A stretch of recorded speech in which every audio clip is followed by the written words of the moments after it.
Anong plano ni Isko Moreno? Itong si Isko Moreno, paiba-iba rito ng plano eh. Sabi niya, retired na siya sa politics. Di ba, nung natalo siya sa pagka-presidente, sabi niya, retired na ako. Ayan, nagpagawa ng studio, magbablog na lang ata. Kasi ang dami niya raw utang sa pamilya niya. Kumbaga, hindi niya nakakasama yung pamilya niya. Kaya retired na raw siya. Ngayon, ito na naman, muli nagpaparamdam. Ano ba talaga? Ano ang tatakbuhan ito ni Isko Moreno? Ni ang tawag niyan, Bente Etneb. Mayor o senador? Ako, mag-senador na siya. Lulusot yan, feeling ko ha, sa Magic 15. Papasok yan sa Magic 15 ka copy. Pero malaking challenge kung lulusot sa Magic 12. In a way, may pangalan si Isko eh. May laban din itong si Isko eh. So, mag-senador na lang siya. Pero kung mag-mayor siya ng Maynila, eh, feeling ko sure win yan. Ang problema, magdadamdam ang kanyang running mate noon na si Hani Lacuna. Magdadamdam sa kanya yan. Pero politics yan, wala ka magagawa dyan, ma'am. Anyway, nasa balita po ng Inquirer, Manila's Lacuna. Yan. I'm giving Isko Moreno time to reconsider mayoral bid. Hanggat hindi pa nagpa-file ng certificate of candidacy, baka bluff lang. No? Wag na tayo maniniwala eh. Maski nga si Trillanes, hindi ako naniniwala na mayor ng Caloocan eh. Ako, senador pa rin sa tingin ko nga tatakbuhan yan eh. Hanggat hindi nagpa-file ng certificate of candidacy, aba hindi pa po finale yan. O sige, sabi po ni Manila Mayor Hani Lacuna, ngayong araw po ha, Miyerkules po, she is giving former Mayor Isko Moreno time to reconsider his possible mayoral bid in the 2025 polls. Wow, medyo ano to ha, masakit sa damdamin ito kung maglalaban sila. Pero politics yan eh. In a statement, Lacuna said she understands, and I quote, the reality of politics, unquote. But her commitment and sibling love, yan, pagmamahal ng parang kapatid, sabi ni Lacuna, for Moreno, remain even if he is rumored to be seeking a return to the city's top post. Hindi daw po mawawala yung sibling love. Pero di ba yung magkakapatid nga sa ibang mga probinsya eh, nag-aaway-aaway sa isang posisyon, ito pa, hindi kayo magkadugo. Anyway, may sibling love pa rin daw. Nasa taga Maynila yan, kung magkaharap sila, medyo maganda-ganda ang laban na yan. Pero sa tingin ko, Isko Moreno yan. Kung pareha silang mayor, no? Kung magsisenador naman si Isko, may chance din, malaki din ang chance yan ka-coffee. At marami kasing donation ito eh. Si Isko Moreno, isa siya doon sa mga senador na transparent, no? Nagsasabi siya ito yung natira sa mga donasyon sa kampanya. Sa kanya, ano mapupunta yun? Babawasan lang yun ang tax. Aminado si Isko Moreno dyan. Millions ang natitira sa kanyang kampanya at napupunta lang sa kanya yun. Pwede yung ganong style, di ba? At least transparent siya. Nagbayad siya ng tax. Sobra sa donasyon niya sa mga kampanya. Easy money, di ba? In my heart, I am confident that we are both dedicated to serving the Manileños. Thus, I am giving my dear brother, former Mayor Isko Moreno Dumagoso, time to reconsider his plans. He still has time to reflect on his decision. Actually, masama rin ito para kay Mayor Lacuna. Sa damdamin niya, no? Moreno served as Manila Mayor for one term, winning the 2019 polls with Lacuna as his running mate.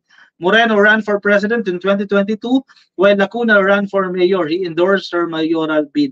It appears Lacuna will seek re-election. Maghaharap talaga sila dyan. Siyempre si Lacuna, ako naman, di ba, nakapag-establish na ako ng 3 years dyan, naisipin ni Lacuna, bakit basta-basta ko ibibigay yung posisyon ko na to? Kung tatakbo si Isko, hindi maglaban tayo. Parang ganyan lang yan. Yun nga lang, may, di ba, magkasama kayo dyan eh. Pinagsamahan ninyo dyan eh. However, on social media, there have been calls for Moreno to run for mayor again, with Moreno himself sharing a video where residents were seen chanting, "Bumalik ka na." Taong bayan daw. Mga Manilenya. Sino mga taga Manila dyan ka-coffee? Si Melski taga Manila yan eh. Kung nakikinig sa atin si Melski ngayon, kumusta po ang tension? Kumusta po ang ano dyan? Ang atmosphere dyan sa Maynila? Sinong malakas? Sino ang mahina? Moreno captioned this by saying, "Laging may awa ang Diyos. Time, will tell." Pero sabi niya, retired na siya. Ewan ko. Pero sa politics, retired ka na, babalik ka.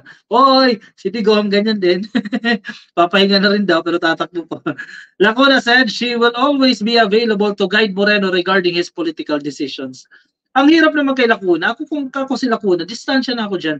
Huwag ka na magbigay ng komento kasi eventually magiging kalaban mo sa politika. Magbibigay ka ng political decisions. Siyempre, kung ikaw naman si Isko, definitely, potentially, pwede kayong magkalaban. Bakit ka makikinig sa payo ni Lacuna, di ba? I don't understand. As his ate in public service, I am here to guide him. During the last campaign, Isko and Manileños placed their trust in my ability as the first female mayor of Manila. I acknowledge that the upcoming election in Manila will be a test for the Manileños to weigh my character, leadership, service, and vision for Manila, sabi po ni Lacuna. This is part of our commitment to democratic principles. We are here not for personal ambition, but for the welfare of the Manileños and the honor of our nation, represented by Manila as its capital. I respect the decision of former Mayor Isko Moreno Dumagoso while also acknowledging that he still has time to reconsider his plan. So sige. Paalugin na natin ka-coffee ang butuhan. Sino ang iboboto mo dyan sa Maynila? Si Lacuna o si Mayor Isko? Sige, check nga natin kung sino ang malakas dito ka-coffee sa comment section natin. Sino kaya? Ma'am Melba de la Cruz, Visaya, nakikinig po sa atin yan. Taga-Canada, shoutout po sa inyo. Congressman pwede, sabi ni Lori Mamawag pwede, pero mag-senador na siya. May pangalan na rin naman siya eh. Lita de la Cruz, good evening ka-coffee, watching from Baguio City. Gardo Zap II, dirty political battle ka-coffee, kaya wala pa final decision ang mga yan. Strategy lang yan ka-coffee. Kasi yung mga unang nag-announce, unang nababash yan. Kapag ikaw ay malakas. Kapag hindi ka naman malakas, hindi ka naman ibabash. Tira mo si Castro. Nag-announce, tatakbo sa pagkasenador. Binash ba? Hindi. Kasi hindi naman malakas eh. Si Brosas, nag-announce, binabash ba? Hindi. Kasi wala naman chance eh. Diba? Kung malakas ka, ibabash ka. Hatakin ka pababa. Ma'am Lori Mamawag, yan. Hani daw siya. Marbs Pega, shoutout po mula dyan sa Italia. Entrep pa na yan. Patambay ulit. Patapos na po tayo. Pero sige po, welcome pa rin po kayo dyan. Okay, kay Belma Diaz, nakikinig po sa atin. Belma Diaz Tadik, shoutout po sa inyo. Kay Rebecca Lagmay, happy viewing po sa inyo. Nakikinig po sa atin dyan sa Facebook. At kay Lotis Evangelista, good evening ka-coffee, watching from Naik dyan po sa Cavite. Di ko yan iboto si Yorme. Ayun lang, ka-coffee. Mukhang mahihirapan din si Yorme. Kasi marami na rin followers ka-coffee ang grupo ni Mayor Hani Lacuna. No? So, mabigat na pagsubok yan kay Isko kung tatakbo siya sa pagka-mayor. O pagka-senador, posible makalusot-lusot siya dyan. Ako, Magic 15. Confident ako, lulusot siya sa Magic 15. Hindi lang ako sigurado kung papasok sa Magic 12, no? Pagdating ng senatorial elections. O siya, sige, ka-coffee, ako yung magpapaalam na sa inyo. Maraming salamat ka-coffee sa mga nakinig, nanood po sa araw na ito ng Miyerkules. Magandang gabi po sa inyo. Ma'am Carclea, thank you ma'am. Get well soon, Ma'am Carclea. Sa mga followers po ni Ma'am Carclea, ipasamantala mo nang hindi nakapag-live today dahil masama po ang kanyang pakiramdam. Get well soon, Ma'am Carclea, and thank you sa pagtutok po sa ating live stream. Yung mga nasa Facebook po, please like and follow ka-coffee sa Facebook.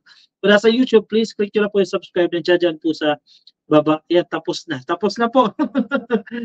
Alright, sige, good night everyone. Kita-kits tayo bukas, no, Webes. Alas 10 po ng gabi. Yan ang ating time ng live stream. Alas 10 po ng gabi. Bye-bye everyone. Good night.